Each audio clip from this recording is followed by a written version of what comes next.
नमस्ते। आज की इस चर्चा में हम एक ऐसी बेहद रोचक और जटिल कथा को समझेंगे जो सीधे तुलसी और शालिग्राम विवाह से जुड़ी है। हम सब इस पवित्र परंपरा के बारे में जानते हैं, लेकिन इसके पीछे छिपी एक असुर के अहंकार और एक पत्नी के अटूट विश्वास की पूरी कहानी शायद कम ही लोग जानते हैं। तो आइए शुरू से इसका पूरा विश्लेषण करते हैं। अब सबसे बड़ा सवाल ये उठता है कि सृष्टि के पालनकर्ता यानी भगवान विष्णु को आखिर एक पत्थर का रूप क्यों धारण करना पड़ा। इस आधुनिक रस्म को सच में समझने के लिए हमें थोड़ा पीछे उस दुखंत और हिंसक इतिहास की तरफ जाना होगा जिसने इस सब की नींव रखी।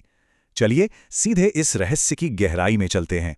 पहला अध्याय भगवान शिव की क्रोधाग्नि से जन्मा एक अस्तित्व।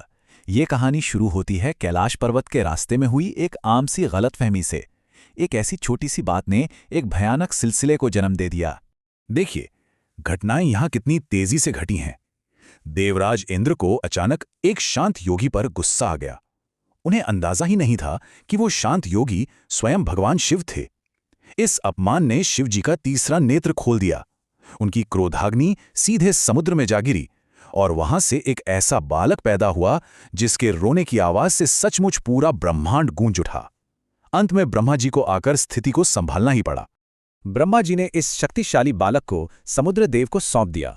ईश्वरीय क्रोध से जन्मा और समुद्र की लहरों में पला बढ़ा ये बालक आगे चलकर एक अत्यंत ताकतवर असुर बना। और हाँ, समुद्र यानी जल से निकलने के कारण ही इस दुर्भेद्य बालक का नाम पड़ा जलंधर।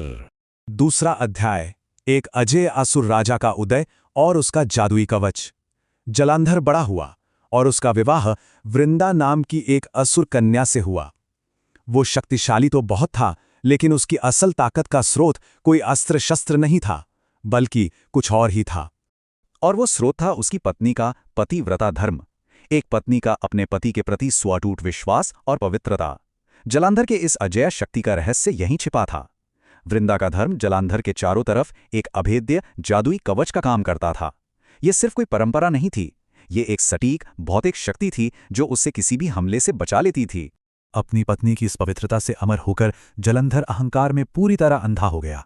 उसने तीनों लोकों में आतंक मचा दिया, स्वर्ग पर अधिकार जमा लिया, देवताओं को डरा दिया और तो और शक्ति के घमंड में उसने अपने स्वयं के गुरु शुक्राचार्य तक का घोर अपमान कर डाला। एक बार जब वो वैकुंठ पर आक्रमण करने गया तो देवी लक्ष्मी ने बड़ी ही कूटनीति से काम लिया। उन्होंने कहा, हम दोनों ही जल से उत्पन्न हुए हैं, इसलिए हम भाई बहन हैं। सोचकर देखिए, ये कितनी चतुराई भरी बात थी।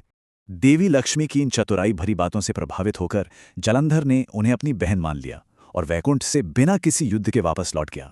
लेकिन वैकुंठ को ऐसे ही छोड़ देना और आगे बढ़ना उसकी जिंदगी की सबसे बड़ी और सबसे घातक भूल साबित होने वाली थी। तीसरा अध्याय, कैलाश पर्वत पर रचयिता और रचना के बीच का अंतिम महायुद्ध। वैकुंठ से लौटने के बाद अहंकार में डूबा जलंधर सीधे कैलाश जा पहुंचा। वहां उसने देवी पार्वती को बलपूर्वक प्राप्त करने का दुष्प्रयास किया और बस यहीं से सृष्टि के सबसे भयंकर युद्ध का ऐलान हो गया।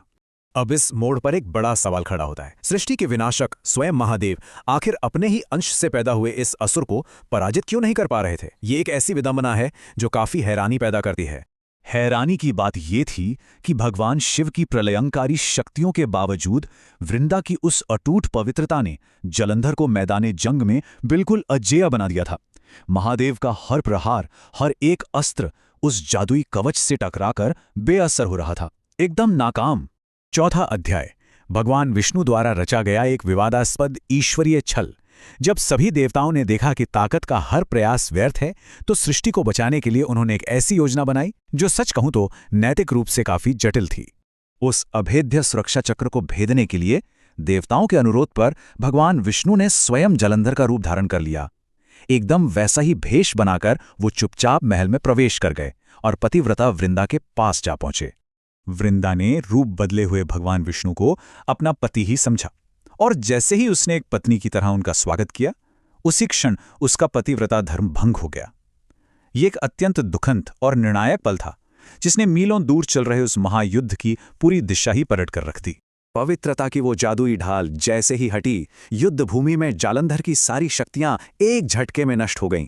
सुरक्षा चक्र के टूटते ही युद्ध का पाशा पलट गया और भगवान शिव ने अंतिम प्रहार करके उस अहंकारी असुर राजा का अंत कर दिया।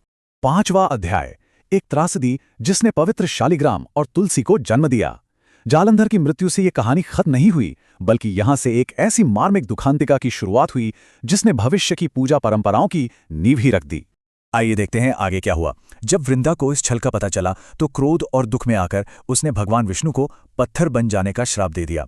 देवताओं की प्रार्थना पर उसने श्राप वापस तो ले लिया, पर खुद जलंधर के साथ सती हो गई। अपने इस छल के पश्चाताप में भगवान विष्णु ने स्वयं को एक पत्थर यानी शालिग्राम के रूप में प्रकट किया और चिता की उस राख से निकला पवित्र तुलसी का पौधा। उस ईश्वरीय छल का प्रायश्चित करने और वृंदा की अद्वितीय पवित्रता और निस्वार्थ प्रेम को हमेशा के लिए सम्मान देने के हेतु सभी देवताओं ने मिलकर भगवान विष्णु के उस शालिग्राम रूप का विवाह वृंदा के उस तुलसी रूप से करवाया। एक ऐसी परंपरा जो स्थायी बन गई। अब जरा इस तुलना पर ध्यान दीजिए। एक तरफ पुराने जमाने का वो भयंकर अराजक देव असुर संग्राम है और दूसरी तरफ आज के समय में करोड़ों घरों में मनाए जाने वाला कार्तिक मास की देव प्रबोधिनी एकादशी का ये अत्यंत शांतिपूर्ण और सुंदर उत्सव। इन दोनों में कितना बड़ा अंतर है ना? श्रीमद् देवी भागवत पुराण में यहां तक कहा गया है कि भगवान विष्णु तुलसी को देवी लक्ष्मी से भी अधिक प्रिय मानते हैं। ये बात पूरी तरह से स्पष्ट करती है कि क्यों इस पौराणिक कथा के बाद उत्पन्न हुए तुलसी के पौधे को हमारे घरों और आध्यात्मिक परंपराओं में इतना ऊंचा और महत्वपूर्ण स्थान दिया गया है। तो इस पूरे कथा विश्लेषण के अंत में एक गहरा सवाल मन में उठता है। देवताओं और असुरों के इस विशाल युद्ध में, जिसमें सृष्टि दांव पर थी, क्या असल जीत उस अहंकारी जलंधर या शक्तिशाली देवताओं की थी, या फिर एक सामान्य पत्नी के उस अटूट विश्वास और समर्पण की?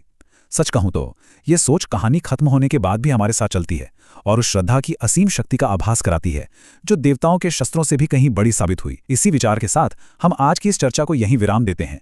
निश्चित रूप से ये कथा श्रद्धा और समर्पण का एक अद्भुत उदाहरण है।